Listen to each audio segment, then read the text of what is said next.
하나님께서 우리에게 성경을 주셨잖아요. 이 성경 66권을 주셨는데 하나님께서 이 성경을 우리 하나님의 백성들에게 주신 이유는 죄악으로 멸망해가는 우리 하나님의 백성들을 죄악에서 구원하셔서 영원한 하나님의 나라로 인도하시는 하나님의 계획을 세상에 선포하시는 것입니다.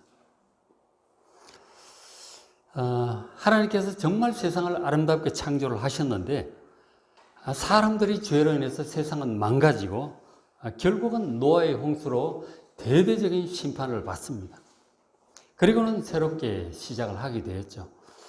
그러나 바벨탑 사건에서 나타난 바대로 인류는 여전히 죄악에 빠져서 하나님을 대적했습니다.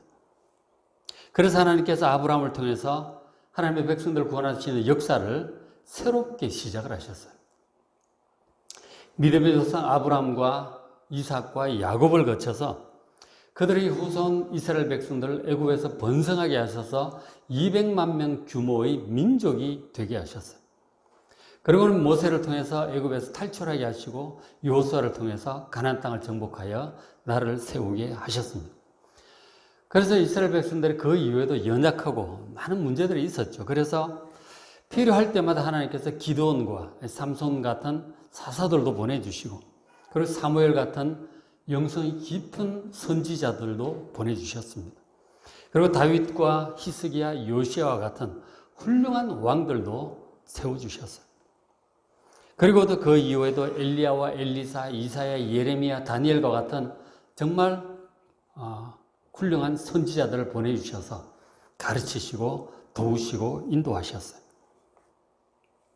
그리고는 결정적으로 우리 모든 하나님의 백성들의 죄악을 대속하시기 위해서 하나님의 아들 예수 그리스도를 보내주셨습니다.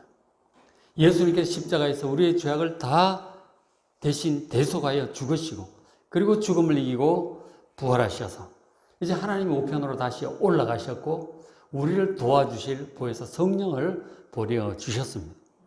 이런 모든 것들이 하나님의 백성들을 구원하시기 위해서 하나님께서 하신 일들이에요. 이 전체를 기록한 것이 바로 성경입니다. 성경이 어떤 내용인지를 우리가 좀 잘 알 필요가 있어요. 그리고 최근에 이제 제가 말씀을 전했듯이 하나님을 우리가 섬기기 시작해서 구원의 완성에 이르기까지 우리 성도들의 인생은 광야 생활과 비슷하다는 것을 출애굽기 민수기 같은 것들이 잘 보여줍니다. 그리고 그 광야 생활은 이제 약속의 땅을 정복하면 들어가면 끝나는 거예요. 그때까지는 광야 생활이 계속된다 하는 것이죠. 자, 그런 것들은 신약의 백성들도 마찬가지입니다. 우리가 예수님을 믿고 죄를 용서받고 구원받잖아요. 하나님의 자녀가 되지 않습니까? 그러나 그때부터 시작해서 영원한 하나님의 나라인 새하늘과 새 땅에 이르기까지 우리의 인생은 광야 생활이다 하는 것이죠. 구약의 백성들이 광야 생활을 그 약속의 땅을 가기 위해서 광야 생활을 함께 백성들이 갔어요. 바로 그것을 광야 교회라고 그렇게 말을 합니다. 함께 갔듯이 우리 신약의 백성들도 교회를 중심으로 해서 서로 사랑하고 협력하면서 함께 영원한 하나님의 나라인 새하늘과 새 땅을 향해서 같이 전진합니다. 요즘 맥체인 성경 읽기에서 이제 요한계시록이 최근에 또 시작이 됐어요. 그래서 오늘부터 당분간 요한계시록에 관해서 말씀을 전하려고 합니다. 요한계시록은 성경의 마지막 책입니다. 하나님의 이 구원의 계획, 창세로부터 많은 역사를 거쳐온 이 구원의 계획이 어떻게 완성되어서 새하늘과 새 땅이 열리는지를 보여주는 것이 이 요한계시록입니다. 자, 그러나 많은 성도들이 요한계시록을 읽으라고 하면 요한계시록은 너무 어려워서 잘 모르겠다. 그 환난에 관한 말씀들이 너무 많아서 읽기가 무섭다. 혹은 잘못 읽다가 이단될까 봐 겁난다. 이런저런 이유로 요한계시록을 꺼림칙하게 생각하는 경우가 많습니다. 자, 그렇게 해서 요한계시록을 우리가 도외시하고 잘 모르니까 이 신천지 같은 이단들이 들어와서 요한계시록에 관해서 그럴듯하게 풀어주면 솔깃해서 넘어가 버리는 것이죠. 그런 경우가 적지 않았습니다. 그래서 우리가 요한계시록에 관해서 정말 건전한 성경 해석을 바탕으로 바른 지식을 반드시 가져야 돼요. 요한계시록이 얼마나 중요한 책인지 1장 1절부터 이렇게 얘기를 해주고 있습니다. 요한계시록은 예수 그리스도의 계시예요. 어떻게 된 계시냐면 하나님께서 요한에게 주셔서 반드시 속히 일어날 일, 이제 곧 일어난다 하는 거죠. 이런 것들을 그 종들에게 하나님의 백성들에게 보이시려고 그의 천사를 그종 요한에게, 사도 요한에게 보내셨어요. 지금 사도 요한이 어디 있느냐면 뒤에 나오지만 지금 예수님을 전하다가 붙잡혀가지고 그 지중해 한가운데 있는 반모라고 하는 섬에 지금 유배를 와 있는 상황이에요. 거기서 주일날 기도하던 중에 성령께서 임하신 거죠. 그래서 하늘을 열어 보이시고 말씀을 하신 내용이 요한계시록입니다. 반드시 일어날 일들을 그리스도인들에게 보이시려고 지금 우리가 그 영상 봤지만 카타콤에 그 환란이 박해가 200년 이상 계속되는 거예요. 그런 것들을 그것을 모든 것을 다스리시는 하나님의 뜻이 어떠한지, 결국은 어떻게 될 것인지를 보여주시는 거라고. 그래서 그것을 알게 하시려고 이 요한에게 보여주신 것입니다. 그래서 3절에 이 예언의 말씀, 이 요한계시록의 이 말씀을 읽는 자, 읽어야 되고 들어야 되고 그 가운데 기록한 것을 잘 지켜야 된다는, 그런 자가 복이 있다는 것입니다. 그래서 이 요한계시록 읽지 않고 듣지 않고 보지 않으면 복이 없습니다.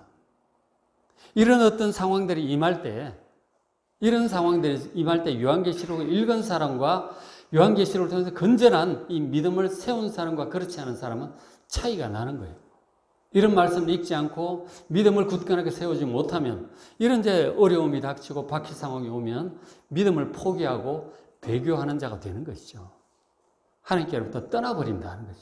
그렇게 되지 않도록 반드시 이 요한계시록의 말씀을 읽고 믿음을 준비하고 앞으로 어떻게 될 것인지, 결말이 어떻게 되는지를 미리 알고 소망을 가지고 이 환난 가운데 잘 인내하고 믿음을 지킬 수 있도록, 그럴 목적으로 주신 것이 이 요한복음인 것이죠. 반드시 읽어야 하는 아주 귀하고 중요한 말씀입니다. 특히 이제 아까 영상을 잠깐 봤는데, 기독교의 첫 박해가 서기 60년경에 네로 황제 때문에 일어났었어요. 예수님이 십자가에 못 박혀 죽으시고 부활승천하신 것이 서기 30년이에요. 서기 30년에 그렇게 부활승천하셨고, 그리고 한 30년, 그리고 사이에 복음이 온 로마 지역에 퍼졌단 말이에요.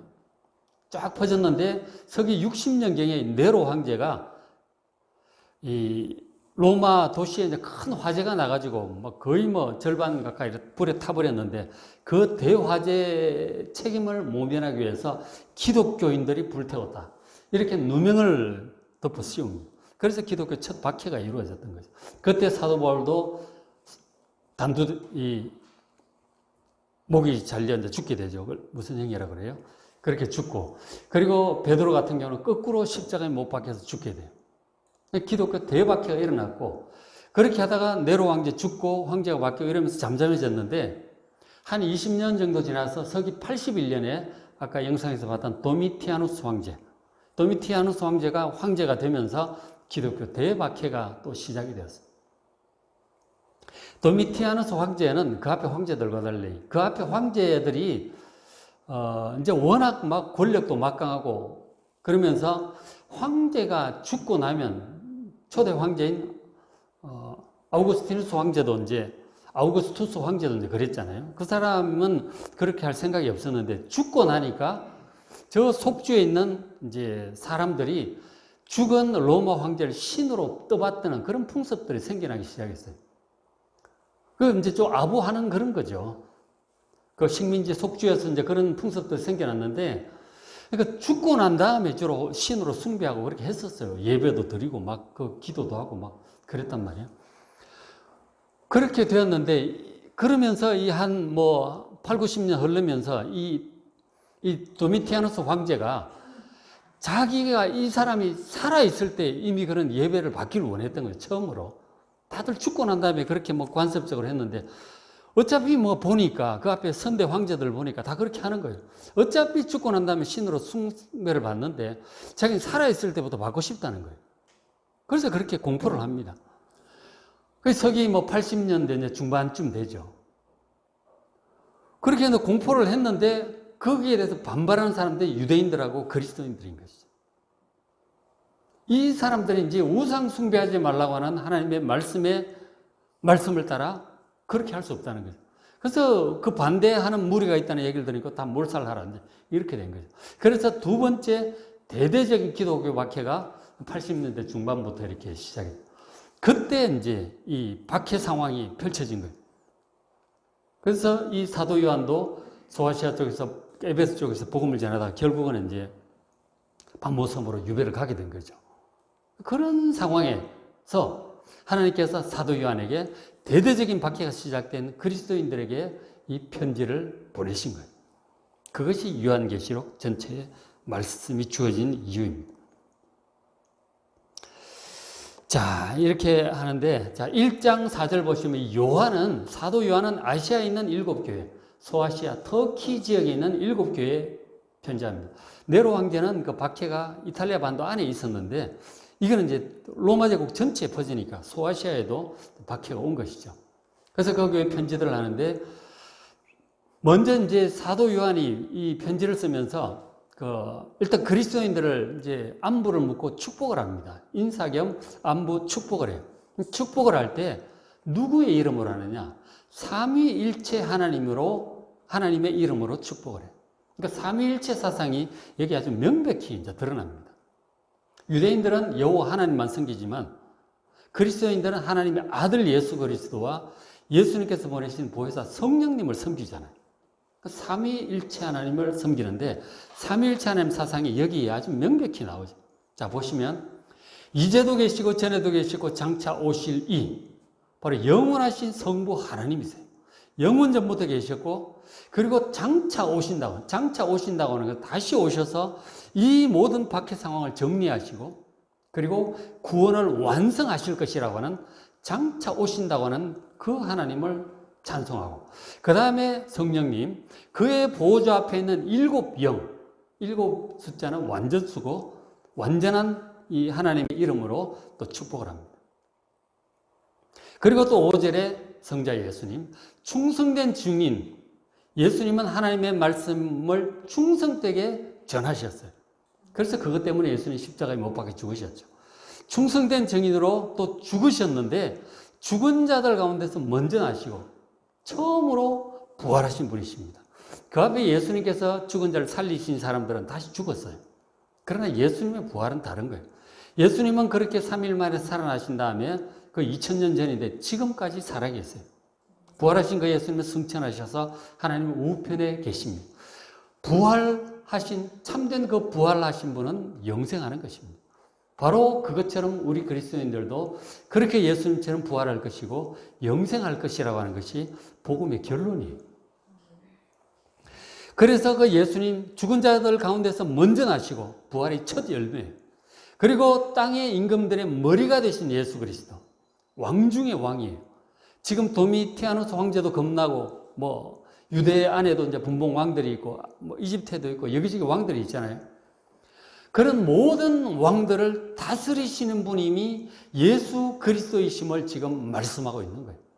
도미티아누스 황제가 겁나지만 그 위에 그를 또한 하나님의 뜻대로 사용하시고 다스리고 계시는 분이 예수 그리스도이심을 이렇게 말씀하고 있는 거예요. 그래서 예수 믿는 자들 두려워하지 말라고 그렇게 얘기를 하는 것이죠. 그래서 지금 그 삼위일체 하나님으로 말미암아 은혜와 평강이 너희에 있기를 원하노라. 사도 요한이 그렇게 축복을 하는 것입니다. 삼위일체 하나님을 정말 성경대로 바르게 잘 믿으시길 바랍니다.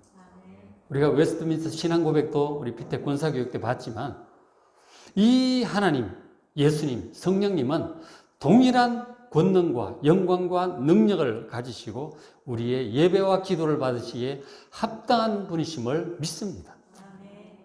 예수님이 좀 못한 어떤 존재라든지 성령님은 뭐 하나님이 아니고 영적인 기운이라든지 이상한 얘기하는 그런 이단 같은 얘기들 듣지 마시고 삼위일체 하나님에 대한 바른 믿음을 잘 세우시길 바랍니다. 이런 것들이 지금 한 구절에 명백히 나오고 있죠. 자, 그래서 이 사도 요한이 다시 오실 그 예수님에 대해서 다시 한번 좀 더 자세히 얘기를 합니다. 1장 5절에 그의 피로, 예수님의 피로 우리 죄에서 우리를 해방하시고 우리 죄로부터 예수님의 피로 생명으로 해방시켜 주셔서 대신 형벌을 받으신 것이죠. 그리고 6절에 우리를 나라와 제사장으로 삼으셨어요. 나라라고 하는 것은 왕을 얘기하는 거예요. 나라와 왕은 옛날에 동일시했어요. 옛날에 프랑스의 태양왕 루이 14세가 짐이 곧 국가다 그랬잖아요. 그죠? 그 왕은 나라와 동일시되는 것입니다. 바로 하나님께서 우리를 하나님의 나라의 영원한 왕으로 삼으시고 그리고 세상을 향하여 제사장으로 삼으셨음을 믿으시기 바랍니다. 우리를 구원하시고 이런 귀한 존재로 삼으셔서 그 예수님께 영광과 능력이 세세토록 있기를 원하노라. 아멘. 그렇게 합니다. 그리고 7절 계시록 1장 7절이 요한계시록 전체의 주제가 돼요. 볼지어다 그가 구름을 타고 오시리라. 바로 이것이 요한계시록의 핵심 구절입니다. 예수님이 반드시 다시 오신다는 것입니다. 지금은 이 왕들이 난리를 치고 박해를 하고 이게 언제까지 계속될지 이러다 기독교인들 다 박해당하고 다 죽고 완전히 없어지는 거 아닌가 두려운 마음이 들 정도예요. 그러나 결코 그렇게 되지 않는다. 왕중의 왕이신 예수님께서 반드시 다시 오실 것이다. 그렇게 선포를 하고 있습니다. 그래서 결국은 예수님이 오시기까지의 그 앞에 전조 과정들이 있어요. 결국은 세상의 죄악을 심판하는 그런 많은 환란들이 있을 겁니다.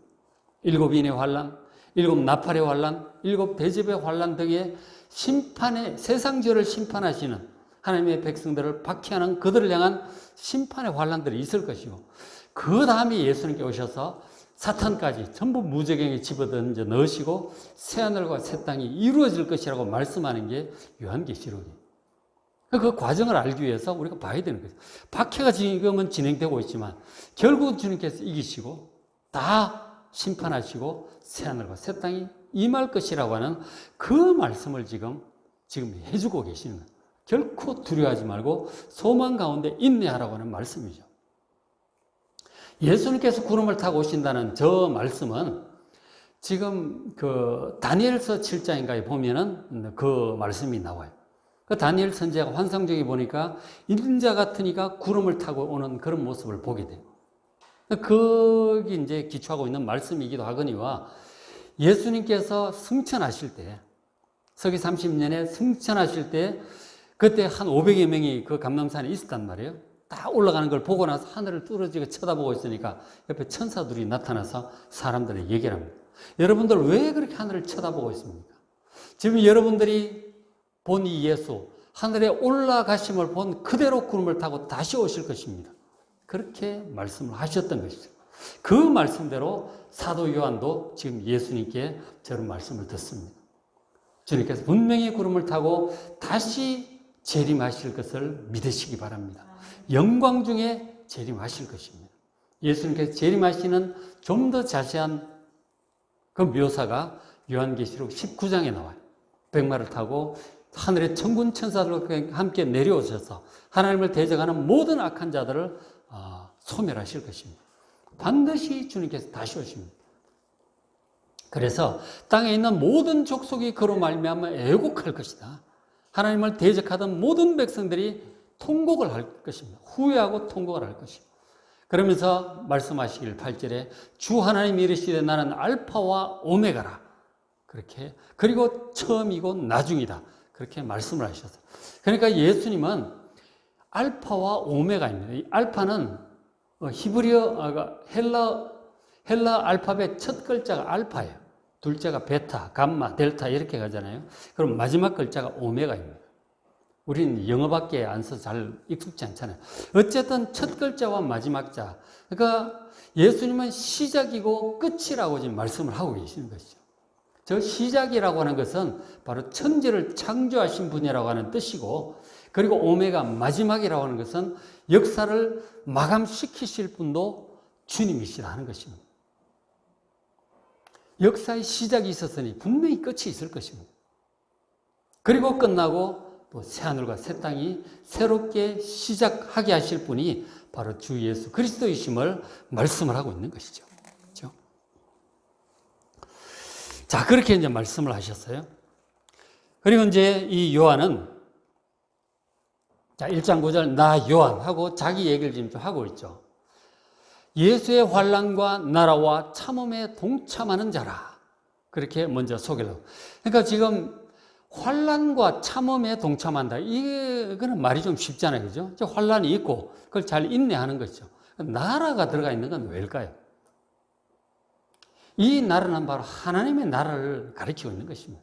하나님의 나라가 이루어지기까지 이 많은 환난의 과정이 있고 그 가운데 또 인내를 해야 된다는 것이죠. 그리고 그 나라의 왕이 될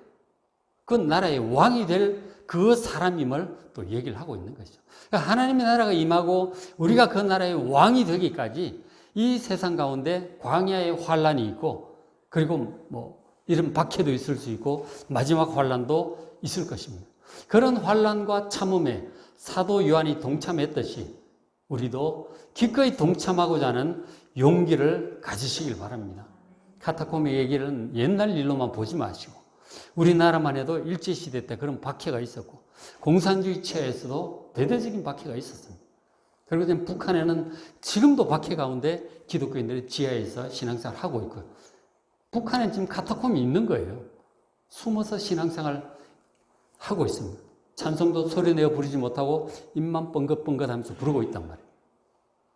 그리고 이슬람 지역에도 지금 대대적인 박해들이 있고요. 종종 박해들이 있습니다. 그리고 불교권에도 박해가 있고 공산권에 지금도 중국 같은 경우도 상당히 박해가 만만치가 않죠. 우리나라처럼 이렇게 편안하게 예수 믿을 수 있는 세상이 그렇게 많은 건 아니에요. 여기저기 박해가 있습니다. 그래서 저런 카타콤이라든가 이런 박해 상황에 대해서 우리가 좀 생각을 해야 돼요. 우리는 너무 편안한 것 같아요. 그리고 주님께서 다시 오실 때 가까워올 때 이런 또 환란들도 임할 거 아니에요. 일곱 인의 환란, 일곱 나팔, 일곱 대접의 환란 이런 것들을 거쳐서 결국은 새하늘로 새 땅에 오는 거란 말이에요. 우리가 개인적으로도 죽음의 관문을 통과해서 천국을 가잖아요.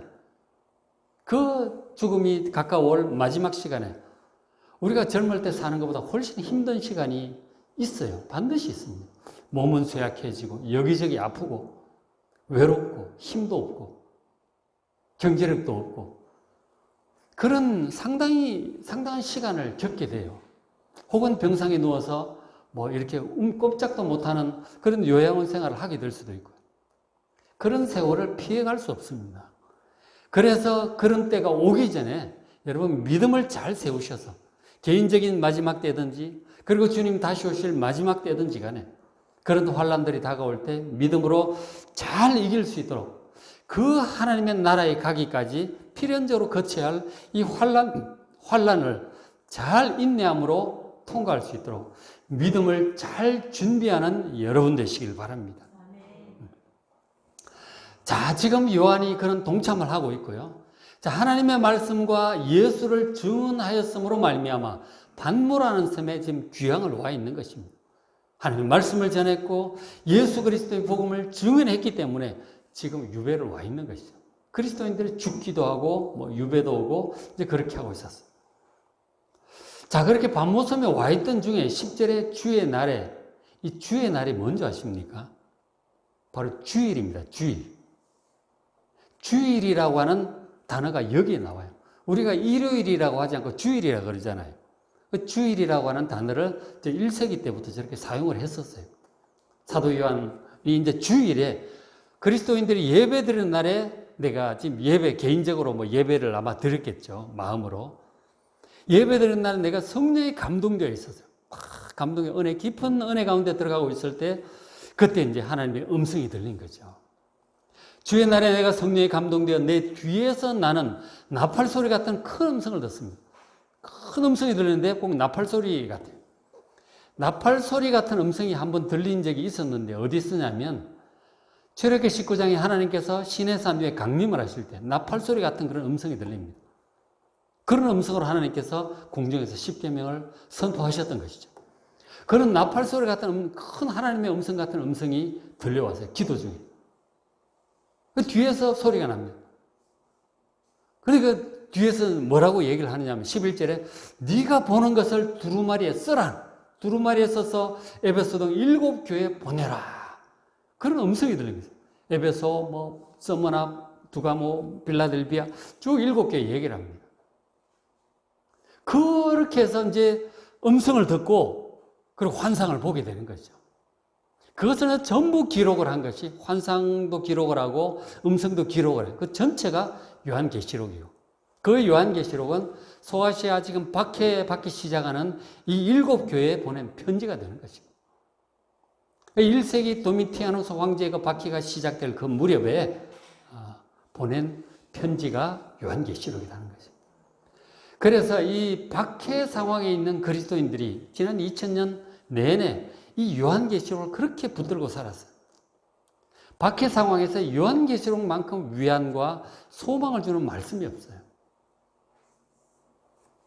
그래서 한 200년 이상 되는 박해가 계속되잖아요. 카타콤에서 저 요한계시록을 그렇게 의지를 합니다. 물론 하나님 말씀 다 보지만 큰 힘이 되는 말씀이었어요.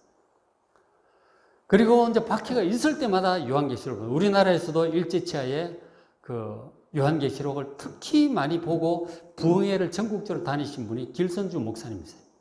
매일 요한계시록 아침에 일어나자마자 일독을 하고 평생 10,000번을 읽으셨대요. 그리고 전국을 다니면서 요한계시록 부흥회를 했습니다. 그 일제차에 그리스도인들이 큰 위로를 받았죠. 믿음을 지키고. 결국은 제가 믿음을 지키고 그리스도인들을 버텨냈는데 일제 치하가 이제 막 30몇 년 이렇게 계속이 되고 막 이러니까 일본이 너무 막강하잖아요. 중국까지 막 집어삼키고 이렇게 하니까 만주사변도 이렇게 그랬잖아요. 이건 이제 우리나라는 완전히 끝났다. 일본과 완전히 통합이 되나 보다. 그리고는 지식인들보다 앞장서서 일본에 충성하기 시작합니다. 추는 이광수라든가 이런 분들도 보면 이제 포기하는 거예요. 그리고는 이제 일본을 위해서 앞장서서 막 다니고 그런 일들을 하게 되죠. 왜냐하면 나라가 끝난 것 같으니까. 완전히 우리는 일본의 식민지로 한 나라로 이제 끝났다라고 본 거죠. 근데 그리스도인들은 포기하지 않은 거죠. 이 요한계시록에 나오는 짐승과 같은 일본 천황, 기독교인들을 박해하고 막 감옥에 가도 죽이고 신앙을 박해하는 그들, 분명히 그 배후에 예수님께서 계신다. 왕 중의 왕이신 예수님께서 계셔서 이 짐승과 같은 일본 천황을 분명히 짓밟으시고 새하늘과 새 땅에 올 것이다. 그런 확신을 가지고 일제의 체하를 견뎌냈던 거죠. 그랬더니 정말 생각도 못하게 연합군이 개입하고 원자폭탄이 나오고 이러면서 일본이 순식간에 항복을 하게 돼요. 그리고는 진짜 해방이 되고 새하늘과 새 땅에 온 것이죠. 그게 지금 그렇게 오래된 일이 아니잖아요. 이런 일은 반복될 수 있습니다. 특히 이제 요한계시록 보지만 전 세계적인 기독교 박해 상황이 마지막에는 올 것입니다. 이 적그리스도가 등장하고 전 세계적인 기독교 박해 상황이 올 거라고. 그럴 때에 우리가 정말 또 붙들어야 될 것이 요한계시록이에요. 전 믿고 이 두려워서 적그리스도 그 짐승을 경배하지 않으면 경제 활동도 못하게 하고 숭배해야 짐승의 표를 받게 하고 이렇게 실제로 그런 일이 로마 시대에 있었단 말이에요. 그 황제 숭배를 했다는 표시를 받아야 경제 활동도 할 수 있고 그렇게 하게 했던 일들이 있었단 말이에요. 그 666이라고 하는 짐승의 표시가 되고 하여간 적그리스도를 숭배했다는 확인서인 것이죠. 그게 있어야 경제 활동을 하고 이렇게 되면 이제 믿음을 포기하는 그런 일들이 생기는 거죠.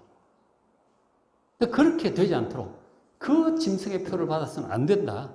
짐승 적그리스도를 경배해서는 안 된다. 죽을지언정 믿음을 지키라고 권면하는 것이 요한계시록이에요. 그래야 새하늘과 새 땅에 들어갈 수 있는 것입니다. 여러분, 박해 상황은 언제든지 올 수 있는 거예요. 지금도 우리나라는 없지 박해가 지금 많은 곳에서 벌어지고 있습니다. 그러니까 여러분도 마음 준비를 잘 하시고 어떤 박해 상황이 올지라도 정말 카타콤도 좀 기억을 해보시고 1세기 그리스도인도 그렇고 뭐 일제시대도 그렇고 다 생각을 하시면서 지금 중국이나 뭐 이런 데 박해받는 북한 성도들 생각하면서 믿음을 잘 준비하는 여러분 되시길 바랍니다. 자, 그런데 이제 지금 예수님의 음성을 사도 요한이 들었잖아요. 뒤에서 나는 큰 음성을 듣고 놀래가지고 이제 돌아봤어요. 그 말하는 분을 좀 보려고 돌아본 거예요. 근데 그 말하는 분이 결국 누구냐면 예수님이셨어요. 예수님이셨는데 예수님의 음성은 사도 요한이 알죠. 3년 동안 함께 모시고 있었잖아요. 물론 한 50년 전 얘기지만, 5, 60년 전 얘기지만, 지금 이제 나이 많은데 늙었죠. 그 예수님 음성인 거죠. 그리고 예수님 음성을 보려고 이제 뒤를 돌아본 거죠. 근데 그 예수님 모습이 얼마나 막 두려운 모습이었는지 요한이 막 죽을 것처럼 막 두려워하게 돼요.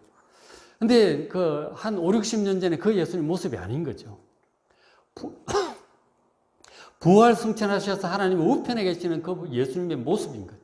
근데 이제 이런 모습으로 보여주신 것은 상당히 좀 상징적인 의미가 있어요.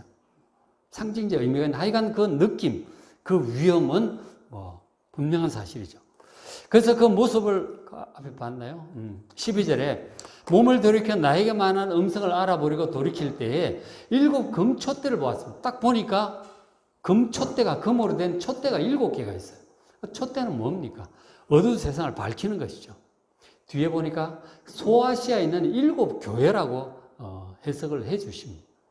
그러니까 그 교회가 세상을 밝히는 금촛대다 하는 것이죠. 그 13절 촛대 사이에 교회들 그 사이에 인자 같은 이가 사람 같은 분이 이제 있는데 바로 그분이 예수님이에요. 근데 예수님 모습을 묘사하는 딸의 발에 끌리는 옷을 입고 가슴에 금띠를 띄었다고 합니다. 발에 끌리는 옷, 금띠라고 하는 것은 이것은 구약의 그 묘사를 볼 때 대제사장의 모습인 것이죠. 대제사장의 모습을, 대제사장의 예수님 모습. 보통 금띠를 허리에 보통 띠잖아요. 황제들이 그렇게 하는데 가슴 쪽에 보석과 이 띠를 한 것은 대제사장 쪽에. 그 대제사장 모습임을 또 보여주고 14절에 그의 머리와 털의 희기가 흰 양털과 같다. 이 머리털이 희더라는 거죠. 일단 머리털이 희다고 하는 우리 이제 지혜로운 노인을 이제 연상하게 하죠. 지혜로운 노인을 예수님의 그 지혜와 경륜을 연상하게 하는 그런 모습이기도 하고 그리고 또 한편으로 정결하고 거룩하고 깨끗한 분임을 보여주고 있는 것이죠. 그런가 하면 또 그의 눈이 불꽃과 같다고 합니다. 불꽃 같은 눈으로 우리를 지키신다고 말씀도 하는데 그래서 그 눈이 그 사람들을 보고 온 세상을 살피는 그 예수님의 눈이 불꽃과 같이 이글거리더라는 거죠. 그러니까 모든 것을 꿰뚫어 보고 통찰하는 그 예수님이심을 보여주고 있는 것이죠. 자, 그렇게 이제 하고 있고. 그리고 이제, 그 다음 구절 보시면, 예수님 모습이 15절에, 자, 그의 발은 풀무불에 단련한 빛난 주석과 같다는 거죠. 이 굴이나 이런 그런 금속성 발인 거죠. 그러니까 풀무불에 달려 얼마나 단단한 발이겠어요? 거기 밟히면은 다 박살나는 거죠. 원래 예수님의 발은 연약한 발이었어요. 십자가에 못 박혔어요. 그 발을 이 요한 같은 경우 십자가 바로 밑에서 본 사람이거든요. 근데 그 다시 나타난 예수님의 발은 빛나는 주석과 같은 아주 금속성의 발이었어요. 그게 밟히면은 다 박살나는 막강한 그런 발이었어요. 그리고 또 그의 음성은 많은 물소리와 같다는, 지금 나팔 소리와도 같다고 했고 물소리와도 같다고 하는 바로 신적인 음성임을 보여주고 있어요. 16절에 그의 오른손에 7별이 있습니다. 7별은 오른손을 딱 보니까 별 7개를 잡고 있었는데 뒤에 해석하시기를 7 교회의 사자라고 그렇게 말씀합니다. 7 교회의 이제 지도자들인 것이죠. 목회자들인 거죠. 예수님 손에 그 7별이 있습니다. 그 다음에 그의 입에서 좌우에 날선 검이 나옵니다. 입에서 칼이 막 나오는 거죠. 그게 이제 그 요한계시록 19장 예수님 재림할 때도 입에서 칼이 나와서 모든 악한 세상을 진멸하는 그런 모습을 보게 됩니다. 칼과 같이 날카롭게 판단하시고 심판하시는 그런 예수님이심을, 거짓을 다 갈라내시는 예수님이심을 보여주고 있죠. 그리고 그 얼굴은 해가 힘있게 비치는 것 같더라. 예수님 얼굴이 뭐 찬란한 태양과 같이 환한 그런 모습이었어요. 그 비슷한 모습을 사도 요한이 본 적이 있었어요. 변화산상에서 예수님께서 기도하는 중에 점점 막 빛깔이 하얘지더니 광채가 났다고 했어요. 온 옷과 얼굴에 광채가 났다고 했어요. 그런 예수님의 모습을 다시 한번 보게 됩니다. 가장 밝으신 분인 거죠. 예수님의 부활하신 모습은 정말 위엄과 영광 가운데 있는 그런 모습이었던 거예요.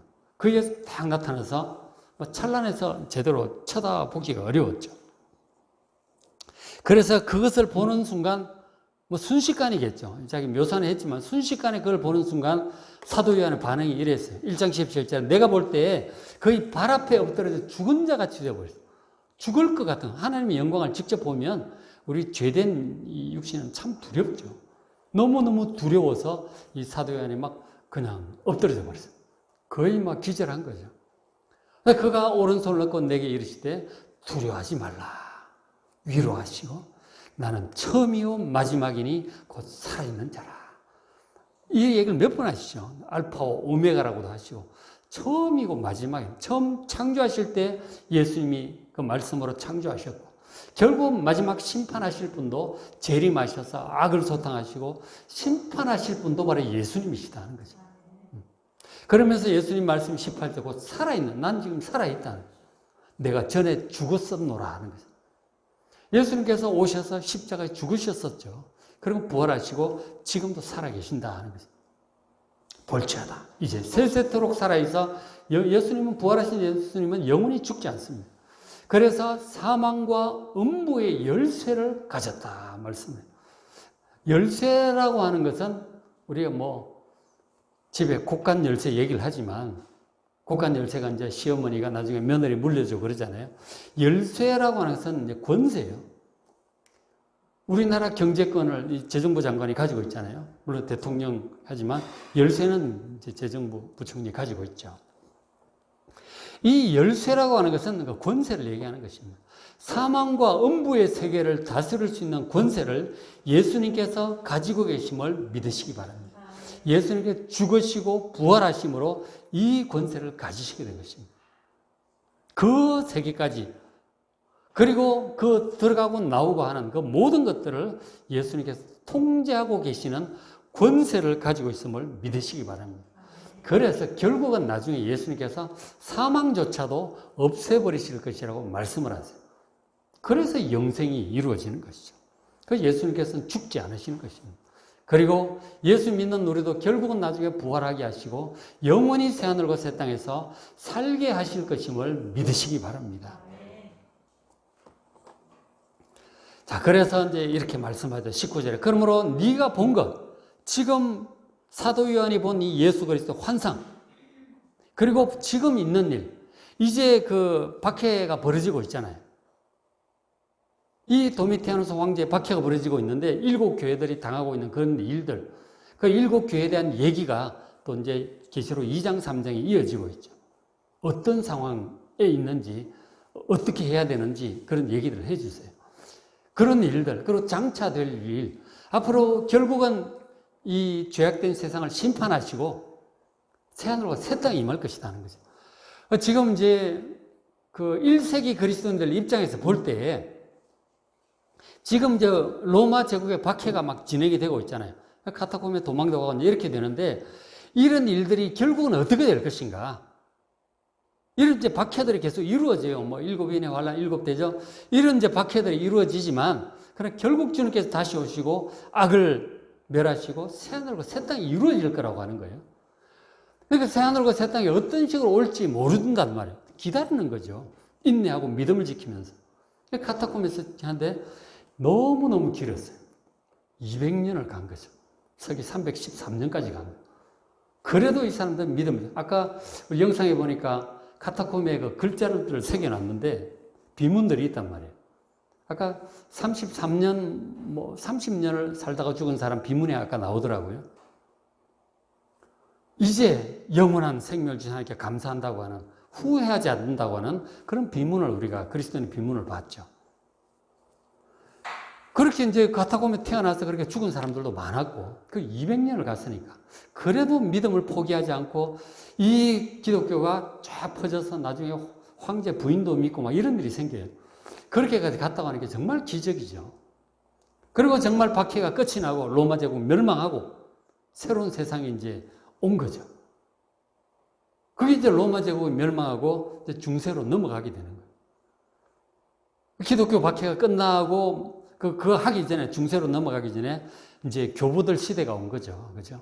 서기 313년에 하고 다 올라와서 로마 황제가 예수를 믿고 기독교 전체가 이제 기독교 국가가 되잖아요. 새하늘과 새 땅이 온 거죠, 완전히. 그렇게 이제 왔었는데, 그렇게 이제 쭉 이제 갔었는데, 또 이제 거의 끝이 또 아니었던 거죠. 그리고 우리 일제시대 아까 얘기도 했고, 언제까지 이렇게 갈 것인가. 근데 결국 일본 멸망하고 해방이 되면서 또 새하늘과 새 땅이 또 온 거예요. 근데 결국은 전 세계적인 기독교 박해가 올 때, 적그리스도가 오고, 또 새하늘과 새 땅을 바라보면 우리가 기도를 하겠죠. 그런 과정을 거쳐서 결국은 진짜 예수님께서 마지막으로 재림하시고 역사의 종말이 끝나고, 그리고 새하늘과 새 땅, 영원한 하나님 나라가 반드시 임하게 될 줄로 믿습니다. 그래서 그런 과정을 여러분 생각을 하시고 요한계시록 잘 좀 읽어보시길 바랍니다. 그래서 이 요한계시록을 읽으시면서 다시 오실 주님, 그리고 주님께서 행하실 심판, 이루어질 새하늘과 새 땅을 소망하며 살아가는 여러분 되시기를 주의 이름으로 축원합니다.